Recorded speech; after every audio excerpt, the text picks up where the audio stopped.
Washington ডিসিতে white হাউসে দায়িত্ব পালনকারী সাংবাদিকদের সঙ্গে মার্কিন প্রেসিডেন্ট ডোনাল্ড ট্রাম্পের নৈশভোজের সময় গুলির শব্দ শোনা গেছে। শনিবার শহরের ওয়াশিংটন হিলটন নামের এক হোটেলে এই গুলির ঘটনা ঘটে। এ সময় প্রেসিডেন্ট ট্রাম্প ও ফার্স্ট লেডি মেলানিয়া ট্রাম্পকে দ্রুত নিরাপদ স্থানে সরিয়ে নেওয়া হয়। এই ঘটনায় একজন সন্দেহভাজনকে আটক করেছে পুলিশ। আরও জানাচ্ছেন রায়হান মুন্সি।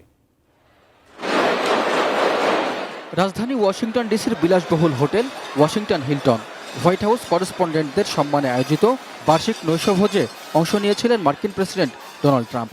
হঠাৎই সেই আনন্দঘন পরিবেশে গুলির শব্দ, ছড়িয়ে পড়ে আতঙ্ক।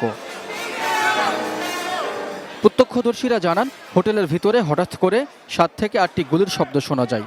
এ সময় হট্টগোল ও বিশৃঙ্খলার মধ্যে টেবিলের নিচে লুকানোর চেষ্টা করেন অতিথিরা। নিরাপত্তা শঙ্কা তৈরি হলে প্রেসিডেন্ট ট্রাম্প ও ফার্স্ট লেডি মেলানিয়া ট্রাম্পকে ঘিরে ফেলেন সিক্রেট সার্ভিস সদস্যরা। দ্রুত সরিয়ে নেওয়া হয় নিরাপদ স্থানে। অনুষ্ঠানে উপস্থিত ভাইস প্রেসিডেন্ট জেডি ভ্যান্স সহ শীর্ষ কর্মকর্তাদেরও নিরাপদ স্থানে সরিয়ে নেওয়া হয়। হামলায় একজন সিক্রেট সার্ভিস এজেন্ট গুলিবিদ্ধ হয়েছেন, তবে বুলেট প্রুফ ভেস্টের কারণে প্রাণে বেঁচেছেন তিনি। ঘটনার পর হোয়াইট হাউসের পক্ষ থেকে নিশ্চিত করা হয়, president Trump, first lady Melania Trump সহ নিরাপদে আছেন শীর্ষ কর্মকর্তারা।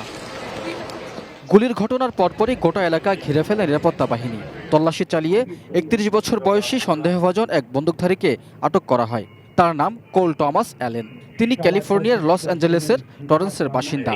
আটকের সময় তার কাছ থেকে একটি শটগান, একটি হ্যান্ডগান ও একাধিক ছুরি পাওয়া গেছে। প্রাথমিকভাবে পুলিশ জানায়, আগে থেকেই হোটেলের অতিথি হিসেবে ছিলেন ওই ব্যক্তি। তার গুলি করার উদ্দেশ্য সম্পর্কে এখনও বিস্তারিত জানা যায়নি। ঘটনা খতিয়ে দেখছে পুলিশ ও সিক্রেট সার্ভিস।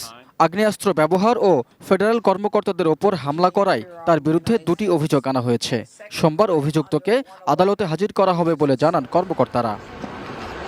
এক বিবৃতিতে প্রেসিডেন্ট ট্রাম্প জানান, পরিস্থিতি এখন সম্পূর্ণ নিয়ন্ত্রণে। দ্রুত সাহসিকতার সঙ্গে পরিস্থিতি সামাল দেওয়ার জন্য আইন শৃঙ্খলা বাহিনীর সদস্যদের প্রশংসা করেন তিনি। Raihan Munshi, desk report, ATN news.